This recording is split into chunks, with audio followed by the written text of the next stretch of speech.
ನಮಸ್ಕಾರ ಸ್ನೇಹಿತರೆ. ಆಂಬುಲೆನ್ಸ್ ಅಂದರೆ ಸಾಕು ಒಂದಷ್ಟು ಜನಕ್ಕೆ ಒಂದು ಕಲ್ಪನೆ ಇದೆ.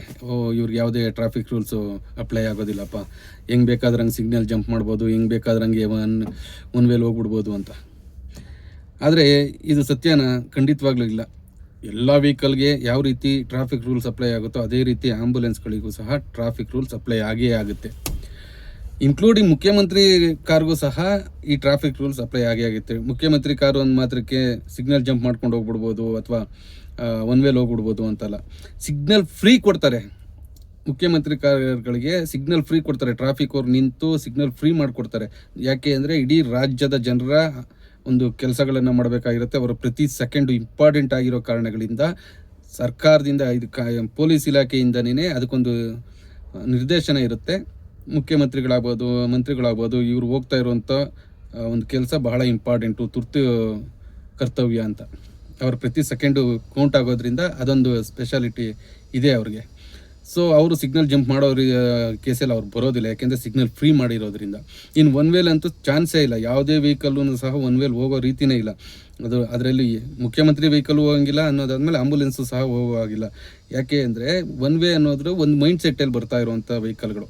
ಇಲ್ಲ ಹಿಂಗೆ ನಾನು ಹಿಂಗೆ ಹೋಗ್ತಾ ಇದ್ದೀನಿ, ನನಗೆ ಆಪೋಸಿಟ್ ಯಾವುದೂ ಗಾಡಿಗಳು ಬರ್ತಾ ಇಲ್ಲ ಅಂತ ಹೇಳ್ಬಿಟ್ಟು ನಾವು ಪ್ರತಿಯೊಬ್ಬರು ಯೋಚನೆ ಮಾಡ್ಕೊಂಡು ಹೋಗ್ತಾ ಇರ್ತೀವಿ. ನಮ್ಮದೇ ಆದಂಥ ಒಂದು ಸ್ಪೀಡಲ್ಲಿ, ನಮ್ಮದೇ ಆದಂಥ ಚಿಂತೆಯಲ್ಲಿ, ನಮ್ಮದೇ ಆದಂಥ ವೇಗಳಲ್ಲಿ ಹೋಗ್ತಾ ಇರ್ತೀವಿ.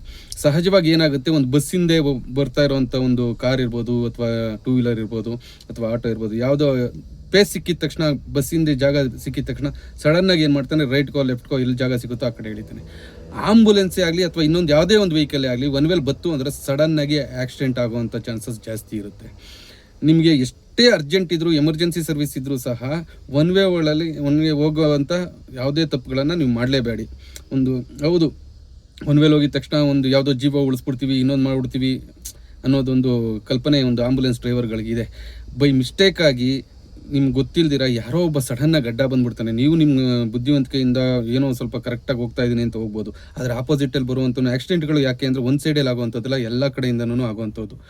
ಸಡನ್ನಾಗಿ ಯಾವನಾದರೂ ಬಂದು ಗುದ್ಕೋಬಿಟ್ಟ, ಅವ್ನು ಯಾವ ಸ್ಪೀಡಲ್ಲಿ ಇರ್ತಾನೋ ಗೊತ್ತಿರಲ್ಲ, ಸಡನ್ನಾಗಿ ಪೇಸ್ ಸಿಕ್ತು, ರೈಟ್ ಕೇಳ್ದ, ನೀವು ಆ ಕಡೆಯಿಂದ ಬರ್ತಾ ಇರ್ತೀರಿ, ಎದುರುಗಡೆ ಬಸ್ಸೋ ಇನ್ನೊಂದು ಕಾರೋ ಯಾವುದೋ ಒಂದು ಗಾಡಿಗೆ, ಲಾರಿಗೋ ಇನ್ನೊಂದು ಯಾವುದಕ್ಕೋ ಪೇಸ್ ಕಾಣಿಸುತ್ತೆ, ಅವನು ಸ್ಲೋ ಸ್ಲೋ ಮಾಡ್ಕೊಂಡು ಅಂದಿದ ತಕ್ಷಣ ರೈಟ್ ಕೇಳಿದವನು ತೊಗೊಂಡು ಗುದ್ಕೊಂಡ್ರೆ ನೀವು ಹೋಗ್ತಾ ಇರೋ ಉದ್ದೇಶ ಇದೆಯಲ್ಲ ಅದೇ ರಾಂಗ್ ಆಗೋಗ್ಬಿಡುತ್ತೆ. ಆಂಬುಲೆನ್ಸಲ್ಲಿ ನಾವು ಏನು ಪೇಷಂಟ್ನ ಕಾಪಾಡಬೇಕು, ಅವ್ರನ್ನ ಆನ್ ಟೈಮ್ಗೆ ಕರೆಕ್ಟಾಗಿ ಹಾಸ್ಪಿಟ್ಲಿಗೆ ಸೇರಿಸ್ಬೇಕು ಅಂತ ಹೋಗ್ತಾ ಇರ್ತೀವಲ್ಲ, ಅದ್ರ ಜೊತೆಗೆ ಇಲ್ಲಿ ಯಾರೋ ಒಬ್ಬ ಪಬ್ಲಿಕ್ಗಳಿಗೆ ತೊಂದರೆ ಕೊಟ್ಟಂಗೆ ಯಾವುದೇ ಒಂದು ವೆಹಿಕಲ್ಗಳಿಗೆ ನಾವು ಅಡಚಣೆ ಉಂಟು ಮಾಡೋವಂಥ ಇಲ್ಲ. ಆಂಬುಲೆನ್ಸು ಸಿಗ್ನಲ್ ಜಂಪ್ ಮಾಡಬೇಕಾದ್ರೂ ಸಹ ಇದು ಅಪ್ಲೈ ಆಗುತ್ತೆ. ಏನು ಅಂದರೆ ತುರ್ತು ಪರಿಸ್ಥಿತಿಗಳಲ್ಲಿ ಜನ ದಾರಿ ಮಾಡಿಕೊಡ್ತಾರೆ. ಸಿಗ್ನಲ್ ಜಂಪ್ ಆಗಬೇಕಾಗಿದ್ದಾಗ ನಾವು ಸಿಗ್ನಲ್ ಜಂಪ್ ಅನ್ನೋದೇನಿದೆ, ಸಿಗ್ನಲ್ ನಿಂತಿರುವಂಥದ್ದನ್ನ ಕ್ಲಿಯರ್ ಮಾಡ್ಕೊಂಡು ಮುಂದಕ್ಕೆ ಹೋಗ್ತಾ ಇರುವಂಥದ್ದು. ಅಂದರೆ ಇನ್ನೊಂದು ಕಡೆ ಯಾವುದೋ ಒಂದು ಸಿಗ್ನಲ್ಲು ಕ್ಲಿಯರ್ ಆಗಿರುತ್ತೆ, ಆ ಕಡೆಯಿಂದ ಆಪೋಸಿಟ್ ಸೈಡಿಂದನೋ ಅಥವಾ ರೈಟ್ ಸೈಡಿಂದನೋ ಲೆಫ್ಟ್ ಸೈಡಿಂದನೋ ಯಾವುದೋ ಒಂದು ಸಿಗ್ನಲಿಂದ ಹಿಂಗೆ ಬರ್ತಾ ಇರುತ್ತೆ, ಪಾಸ್ ಆಯ್ತಾಯಿತು, ನಾವು ಈಗ ಹೋಗ್ತಾ ಇರ್ತೀವಿ. ಸೊ ಅವ್ನು ಬರ್ತಾ ಇರೋನಿಗೆ ವ್ಯೂ ಕರೆಕ್ಟಾಗಿ ಕಾಣಿಸ್ತಾ ಇದೆ, ಈ ಕಡೆಯಿಂದ ಆಂಬುಲೆನ್ಸ್, ನೀವು ಸೈರನ್ ಎಷ್ಟೇ ಹಾಕಿರ್ಬೋದು, ಟಾಪ್ ಲೈಟ್ ಹಾಕಿರ್ಬೋದು, ಏನೇ ಹಾಕಿರ್ಬೋದು ಅಂತ ಇಟ್ಕೊಳ್ಳಿ. ಬಟ್ ಏನಾಗುತ್ತೆ, ಅವ್ನಿಗೆ ವ್ಯೂ ಕರೆಕ್ಟಾಗಿಲ್ಲ ಅಂದಾಗ ಸಡನ್ನಾಗಿ ಪಾಸ್ ಆದ ಅಂತ ಇಟ್ಕೊಳ್ಳಿ. ಒಂದು ಬಸ್ಸು, ದೊಡ್ಡ ವೆಹಿಕಲ್ಗಳನ್ನ ಯಾಕೆ ಎಕ್ಸಾಂಪಲ್ ಕೊಡ್ತಾ ಇದ್ದೀನಿ ಅಂದರೆ, ಅವ್ರಿಗೆ ಅದ್ರ ಪಕ್ಕ ಪಾಸ್ ಆಗುವಂಥವ್ರಿಗೆ ಆಚೆಗಡೆ ಏನು ಆಗ್ತಾ ಇದೆ ಅನ್ನೋದ್ರ ಬಗ್ಗೆ ಕರೆಕ್ಟಾದಂಥ ಜ್ಞಾನ ಇಲ್ಲ. ಆ್ಯಕ್ಚುಲಿ ಯಾವುದೇ ವೆಹಿಕಲ್ಲು ದೊಡ್ಡ ವೆಹಿಕಲ್ನಿಂದ ಪಾಸ್ ಆಗಬೇಕಾದ್ರೆ ತುಂಬ ಯೋಚನೆ ಮಾಡಬೇಕು. ಅದು ನಮ್ಮಲ್ಲಿ ತುಂಬ ಜನಕ್ಕೆ ಅದು ಬಂದಿಲ್ಲ, ಅದು ಕಲಿಬೇಕು. ಟ್ರಾಫಿಕ್ ರೂಲ್ಸ್ ಅನ್ನೋದು, ಟ್ರಾಫಿಕ್ ಮ್ಯಾನರ್ಸ್ ಅನ್ನೋದು, ಡ್ರೈವಿಂಗ್ ಅನ್ನೋದು, ಅದ್ರ ಬಗ್ಗೆ ತುಂಬ ಜನಕ್ಕೆ ತಪ್ಪು ಕಲ್ಪನೆಗಳು ಜಾಸ್ತಿ ಇದ್ದಾವೆ. ಹೆಂಗಂದ್ರೆ ಗಾಡಿ ಓಡಿಸೋದ್ರ ಬಗ್ಗೆ ಇರುವಂಥ ಸ್ಥಿತಿಗತಿಲಿ ನಿಮಗೆ ಅಲ್ಲೆಲ್ಲೋ ಒನ್ ವೇಯಿಂದ ಅಥವಾ ಸಿಗ್ನಲಿಂದ ಇದು ಸಿಗ್ನಲ್ ಪಾಸ್ ಮಾಡ್ಕೊಂಡು ಇನ್ನೊಂದು ಯಾವುದೋ ಗಾಡಿ ಬರ್ತಾ ಇದೆ, ಸೈರನ್ ಹಾಕೊಂಡಿದ್ದಾನೆ, ಟಾಪ್ ಲೈಟ್ ಹಾಕೊಂಡಿದ್ದಾನೆ, ಅದನ್ನೆಲ್ಲ ಗಮನಿಸೋಷ್ಟು ವ್ಯವಧಾನ ಇಲ್ಲ. ಅವ್ನಿಗೆ ಹೋಗಬೇಕು, ಆನ್ ಟೈಮ್ಗೆ ಹೋಗಬೇಕು.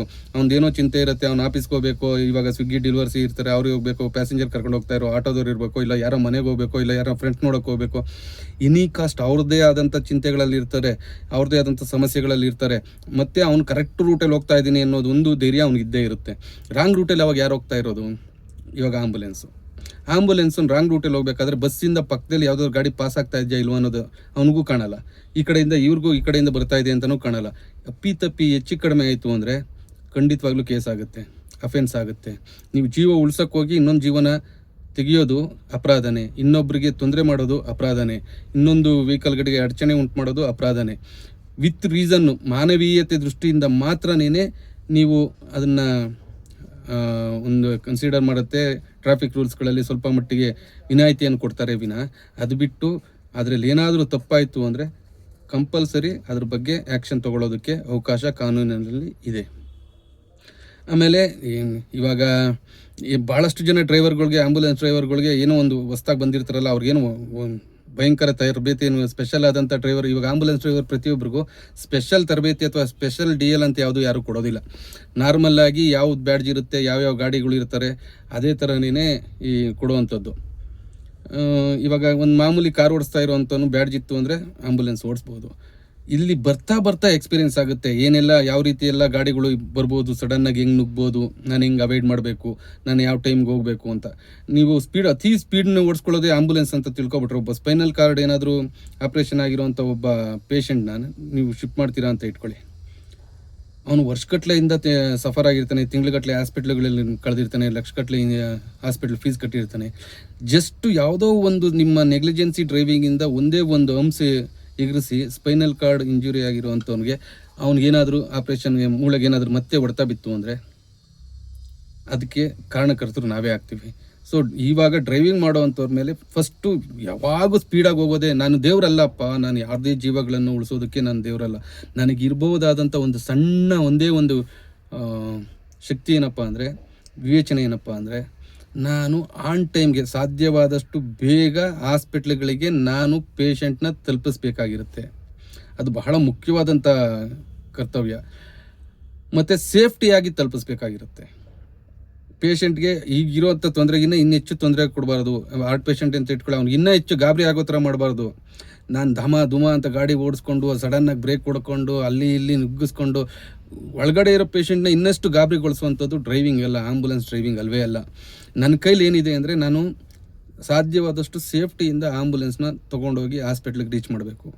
ದೇವ್ರಿಗೆ ಕೈಲೇ ಉಳಿಸೋದಕ್ಕೆ ಶಕ್ತಿ ಇದೆಯೋ ಇಲ್ವೋ ಗೊತ್ತಿಲ್ಲ, ಡಾಕ್ಟ್ರುಗಳೇ ಹೇಳ್ಬಿಡ್ತಾರೆ ದೇವ್ರು ನೋಡ್ಕೊತಾನೆ ಅಂತ ಹೇಳ್ಬಿಟ್ಟು. ಅಂಥದ್ರಲ್ಲಿ ನಾವು ಯಾರು? ನಮ್ಮ ಹತ್ರ ಒಂದು ಅರ್ಧ ಗಂಟೆ ಟೈಮ್ ಇರ್ಬೋದು, ಇಲ್ಲಿಂದ ಯಾವುದಾದ್ರೂ ಒಂದು ಪೇಷಂಟ್ ಶಿಫ್ಟ್ ಮಾಡಬೇಕಾದ್ರೆ.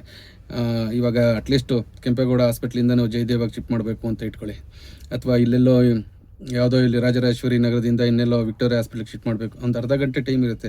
ನಾನು ಅರ್ಧ ಗಂಟೆ ಟೈಮಲ್ಲಿ ನನಗೆ ಚಾಕಚಕ್ಯತೆಯಿಂದ, ನನ್ನ ಬುದ್ಧಿವಂತಿಕೆಯಿಂದ ಯಾರಿಗೂ ತೊಂದರೆ ಆಗದಂತೆ ಸೇಫ್ಟಿಯಾಗಿ ಡ್ರೈವ್ ಮಾಡಿಕೊಂಡು ಹಾಸ್ಪಿಟ್ಲಿಗೆ ತಲುಪಿಸ್ಬಹುದಾದಂಥ ಕರ್ತವ್ಯ ಅಷ್ಟೇ ನಮ್ಮದಾಗಿರುತ್ತೆ. ಒಬ್ಬನ ಜೀವನ ಉಳಿಸೇಬಿಟ್ಟೆ, ಒಂದು ಪ್ರಾಣ ಉಳಿಸೇಬಿಟ್ಟೆ ಅನ್ನೋ ಗ್ರೇಟ್ನೆಸ್ ಎಲ್ಲ ಏನು ತಲೆಗೆ ಬರಬಾರ್ದು. ಅದಕ್ಕೆ ನಮ್ಮಲ್ಲಿ ಡ್ರೈವರ್ಗಳಿಗೆ ಒಂದು ತಾಳ್ಮೆ ಅನ್ನೋದು ಬಹಳ ಮುಖ್ಯ. ಭಾಳಷ್ಟು ಜನ ಯುವಕರನ್ನು ನೋಡ್ತೀನಿ, ಸುಮ್ಮನೆ ಬರ್ತಾರೆ, ಏನೋ ಒಂದು ಸ್ಪೀಡಾಗಿ ಹೋಗ್ಬಿಡೋಣ, ಆ್ಯಂಬುಲೆನ್ಸ್ ಅಲ್ವಾ ಹೋಗೋ ಚಚ್ಚೋ ಅನ್ನೋ ರೀತಿ ಬರ್ತಾರೆ. ಸೊ ಅಲ್ಲ, ಹೋಗೋ ಚಚ್ಚೋ ಅಲ್ಲ, ನೀನು ಹೋಗೋ ಚಚ್ಚೋ ಬರದಲ್ಲಿ ಇನ್ನೊಬ್ಬನಿಗೆ ಯಾವನಾದರೂ ಟಚ್ ಮಾಡಿದ್ರೆ ಆಗೋ ಅನಾಹುತಗಳಿಗೆ ನೀವೇ ಕಾರಣರಾಗಿರ್ತೀರಿ. ಸೊ ಆ್ಯಂಬುಲೆನ್ಸ್ಗೊಂದು ಗೌರವ ಅನ್ನೋದಿದೆ.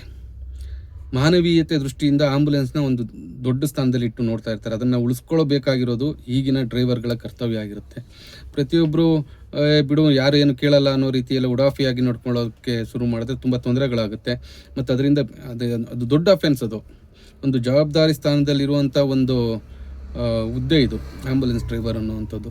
ಇದನ್ನು ನೀವು ಮಿಸ್ಯೂಸ್ ಮಾಡ್ಕೊಳ್ಳೋವಂಥದ್ದು, ಸುಮ್ಮನೆ ಅನ್ನೆಸರಿ. ಭಾಳಷ್ಟು ಜನ ಏನಾಗುತ್ತೆ ಅಂದರೆ ಬಾಡಿ ಹಾಕಿರ್ತೀವಿ ಅಂತ ಇಟ್ಕೊಳ್ಳಿ, ಯಾಕೆಂದರೆ ಈಗೆಲ್ಲ ಆ್ಯಂಬುಲೆನ್ಸ್ಗಳಲ್ಲಿ ಬಾಡಿನೂ ಸಹ ಶಿಫ್ಟ್ ಮಾಡ್ತೀವಲ್ವ. ಸೊ ತುಂಬ ಜನ ಪ್ರೆಸರ್ ಆಗ್ತಾರೆ, ಸೈರನ್ ಹಾಕ್ಕೊಂಡು ಹೋಗಪ್ಪ ಅಂತ ಹೇಳ್ಬಿಟ್ಟು.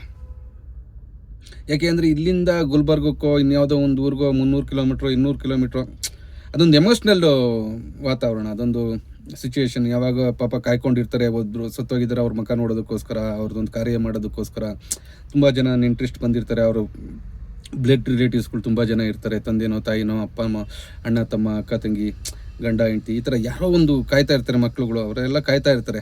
ಸೊ ಆ ಕಾರಣದಿಂದ ಆನ್ ಟೈಮ್ಗೆ ಅಲ್ಲಿ ರೀಚ್ ಮಾಡಬೇಕಾಗಿರುವಂಥದ್ದು ಅದು ಸಹ ನಮ್ಮ ಜವಾಬ್ದಾರಿ ಆಗಿರುತ್ತೆ. ಹಂಗಂದ್ಬಿಟ್ಟು ನೀವು ಎಮರ್ಜೆನ್ಸಿ ಸರ್ವಿಸ್ ಯೂಸ್ ಮಾಡ್ದಂಗೆ ಸೈರನ್ ಹಾಕ್ಕೊಂಡು ಸಿಗ್ನಲ್ಗಳು ಜಂಪ್ ಮಾಡಿಕೊಂಡು ಸಿಕ್ಕಂಗೆಲ್ಲ ನುಗ್ಗಿಸ್ಕೊಂಡು ಹೋಗೋದ್ರಿಂದ ಅಲ್ಲಿ ಸೆಂಟ್ರಲ್ ಯಾವುದೇ ಒಂದು ರೀತಿ ತೊಂದರೆ ತಾಪತ್ರಗಳಾಗ್ಬಿಟ್ರೆ ಆವಾಗ ನಿಮಗೆ ಯಾರು ಹೇಳಿರ್ತಾರಲ್ಲ ಸೈರನ್ ಹಾಕ್ಕೊಂಡು ಹೋಗು, ಫಾಸ್ಟಾಗಿ ಹೋಗು, ಇನ್ನೊಂದು ಮಾಡು, ಆ ಥರ ಎಲ್ಲ ಹೇಳಿರ್ತಾರಲ್ಲ, ಅವ್ರು ಯಾರು ನಿಮ್ಮ ಜೊತೆಗೆ ಬರೋದಿಲ್ಲ, ನಿಮ್ಮ ಜೊತೆ ನಿಲ್ಲೋದಕ್ಕೂ ಸಾಧ್ಯ ಇಲ್ಲ.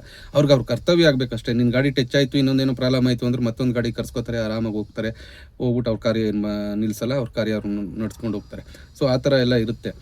ಎಮೋಷ್ನಲ್ಗೆ ನಾವು ಆದಷ್ಟು ಎಷ್ಟು ನಾವು ಸಪೋರ್ಟ್ ಮಾಡ್ಬೋದು, ಮಾನವೀಯತೆ ದೃಷ್ಟಿಯಿಂದ ನಾವು ಮನುಷ್ಯರು, ನಮಗೆ ಒಂದು ಮಾನವೀಯ ದೃಷ್ಟಿಯಿಂದ ಎಷ್ಟು ಸಪೋರ್ಟ್ ಮಾಡ್ಬೋದು. ನಾವೆಲ್ಲವನ್ನು ನಿಭಾಯಿಸ್ಕೊಂಡೆ ಬಿಡು ಯಾರು ಏನು ಮಾಡಲ್ಲ ಅನ್ನೋ ರೀತಿ ಎಲ್ಲ ಹೋಗೋದಕ್ಕಾಗಲ್ಲ. ಡ್ರೈವಿಂಗ್ ಡಿಪಾರ್ಟ್ಮೆಂಟಲ್ಲಿ ಭಾಳಷ್ಟು ಜನ ಇದನ್ನು ಅರ್ಥ ಮಾಡ್ಕೋಬೇಕು. ಅನ್ನೆಸರಿ ಸುಮಾರು ಸರಿ ತುಂಬ ಜನ ಹೇಳ್ತಾರೆ ಖಾಲಿ ಗಾಡಿಗಳಿಗೆಲ್ಲ ಸೈರನ್ ಹಾಕೊಂಡು ಹೋಗ್ತಾರೆ. ಅಂದರೆ ಸಹಜವಾಗಿ ಅದರಲ್ಲಿ ನ್ಯಾಚುರಲ್ ಆಗಿ ಏನಾಗಿರುತ್ತೆ ಅಂದರೆ ನಮಗೆ ಫೋನ್ಸ್ ಬರೋದೇ ಎಮರ್ಜೆನ್ಸಿ ಸರ್ವಿಸ್ ಆಗಿದ್ದಾಗ ಫೋನ್ ಬರೋದೇ ಅರ್ಜೆಂಟ್ ಇರುತ್ತೆ, ಬೇಗ ಬಾಪ ಅಂತ 5 to 10 minutes ಮಾತ್ರ ಟೈಮ್ ಕೊಟ್ಟಿರ್ತಾರೆ. ಅದರಲ್ಲೇ ಆಗಲೇ 10 ಸರಿ ಫೋನ್ ಮಾಡಿರ್ತಾರೆ, ಎಲ್ಲಿದ್ದೀರಾ ಸರ್ ಅಂತ ಹೇಳ್ಬಿಟ್ಟು. ಸೊ ಪೇಷಂಟ್ ಪಿಕಪ್ ಮಾಡೋಕ್ಕೆ ಹೋಗ್ಬೇಕಾದ್ರೆ ಭಾಳಷ್ಟು ಸಾರಿ ಖಾಲಿ ಗಾಡಿಯಲ್ಲಿ ಸೈರನ್ ಹಾಕೊಂಡು ಹೋಗ್ಬೇಕಾಗಿ ಬರುತ್ತೆ. ಅದೊಂದು ಅಫೆನ್ಸ್ ಏನಲ್ಲ. ಸೊ ಅದಕ್ಕೆ ಕರೆಕ್ಟ್ ಆದಂಥ ರೀಸನ್ಗಳಿದ್ದಾಗ ಅದನ್ನು ಯಾವುದೇ ರೀತಿ ತೊಂದರೆ ತಾಪತ್ರಗಳಾಗೋದಿಲ್ಲ. ಬಟ್ ಏನಾದರೂ ತೊಂದರೆ ನೀವು ಮಾಡ್ಕೊಂಬಿಟ್ರೆ, ಆ ಟೈಮ್ ಕರೆಕ್ಟಾಗಿ ರೀಚ್ ಮಾಡುವಂಥ ಟೈಮ್ಗಳಲ್ಲಿ ನೀವೇನಾದರೂ ತೊಂದರೆ ಮಾಡ್ಕೊಬಿಟ್ರೆ ನಿಮ್ಮ ಕುಟುಂಬಕ್ಕೆ ಭಾಳಷ್ಟು ತೊಂದರೆಗಳಾಗುತ್ತೆ. ಅಥವಾ ಇದು ಆಕ್ಸಿಡೆಂಟ್ ಆಗಿರುವಂಥ ಕುಟುಂಬಕ್ಕೆ ಭಾಳಷ್ಟು ತೊಂದರೆಗಳಾಗುತ್ತೆ. ಅದು ಜವಾಬ್ದಾರಿ ಇರಬೇಕಾಗಿರುತ್ತೆ. ಪ್ರತಿಯೊಬ್ಬರು ನನಗೆ ಮೇನ್ ಸಖತ್ತು ಚಿಂತೆ ಅನಿಸೋದೇನಪ್ಪ ಅಂದರೆ ಸಿಗ್ನಲ್ ಜಂಪ್ಗಿಂತ ಹೆಚ್ಚಾಗಿ ಒನ್ ವೇಗಳಲ್ಲಿ ನುಗ್ಗಿಸ್ಕೊಂಡು ಹೋಗ್ಬಿಡ್ಬೋದು ಟೈಮ್ಗಳಲ್ಲಿ. ತುಂಬ ಜನ ಕೇಳ್ತಾರೆ, ಸರ್ ಆ ಕಡೆ ಖಾಲಿ ಐತಿ ಹೋಗ್ಬಿಡಿ ಸರ್ ಅಂತಾರೆ. ಇಲ್ಲ ಸರ್, ನಾನೇನೋ ಖಾಲಿ ಐತಿ ಅಂದ್ಬಿಟ್ಟು ಹಿಂಗೆ ಹೋಯ್ತೀನಿ, ಸಡನ್ನಾಗಿ ಯಾವನೋ ಯಾವುದೋ ಗ್ಯಾನ್ದಲ್ಲಿ ಬರ್ತಾ ಇರ್ತಾನೆ, ಬಂದು ಗುದ್ದ ಅಂದರೆ ನಿಮ್ಮನ್ನ 10 ನಿಮಿಷಕ್ಕೆ ಇನ್ನು ಹಾಸ್ಪಿಟ್ಲಿಗೆ ತಲುಪಿಸ್ಬೇಕಾಗಿರೋ ಜಾಗದಲ್ಲಿ ನಾನು 1 hour ಆಗುತ್ತೆ. ಇದು ಕ್ಲಿಯರ್ ಮಾಡ್ಕೊಳ್ಳೇಬೇಕು. ನಾನು ಈ ಕಡೆ ಪೇಷಂಟ್ ನೋಡ್ಲಾ, ನನ್ನ ಗಾಡಿನ ನೋಡ್ಲಾ, ಅಲ್ಲಿ ಕಡೆ ಬಿದ್ದಿರುವಂಥ ಇವ್ರನ್ನ ನೋಡ್ಲಾ. ಯಾರು ನಿಮ್ಮ ಗಾಡಿ ಟಚ್ ಆಗಿದ ತಕ್ಷಣ ನಾನು ಹೋಗು ಅಂತ ಏನು ಕಳಿಸ್ಬಿಡಲ್ಲ. ಬೈ ಮಿಸ್ಟೇಕಾಗಿ ಚಿಕ್ಕ ಪುಟ್ಟ ಡಿಂಟ್ ಆಗಿದ್ರೆ ಮಾತ್ರ ಇದು ಮಾಡ್ಬೋದು, ಆಮೇಲೆ ಏನೋ ನೋಡ್ಕೋಬೋದು. ಸ್ವಲ್ಪ ಜಾಸ್ತಿ ಆಗಿತ್ತು ಅಂದರೆ ಅವನು ಸೈಡ್ ಹಾಕ್ಸು ಅಂತಲೇ ಕೂತ್ಕೋತಾನೆ. ಅವನಿಗೆ ಅವ್ನ ಬದುಕೆ ಇಂಪಾರ್ಟೆಂಟ್ ಆಗಿರುತ್ತೆ. ಈ ಥರದ್ದೆಲ್ಲ ಸಮಸ್ಯೆಗಳಿರುತ್ತೆ. ಒನ್ ವೇಗಳಲ್ಲಿ ಮಸ್ಟ್ ಆ್ಯಂಡ್ ಶುಡ್ ಯಾರೂ ಡ್ರೈವ್ ಮಾಡೋಕ್ಕೆ ಹೋಗಬೇಡಿ. ಮತ್ತು ಆಂಬುಲೆನ್ಸ್ ಬಂದಾಗ ನಮ್ಮ ಜನಕ್ಕೆ ಜಾಗ ಬಿಡೋ ರೀತಿಯೇ ಗೊತ್ತಿಲ್ಲ. ಕನ್ಫ್ಯೂಷನ್ನು, ನಾನು ಲೆಫ್ಟ್ಗೆ ಹೋಗ್ಬೇಕಾ, ರೈಟ್ಗೆ ಹೋಗ್ಬೇಕಾ, ಹೆಂಗೆ ಹೋಗ್ಬೇಕು ಅಂತ. ಆಮೇಲೆ ಕೆಲವರಂತೂ ಆಂಬುಲೆನ್ಸ್ ಮುಂದೆನೇ ಅಂತ ಹೋಗ್ತಾರೆ.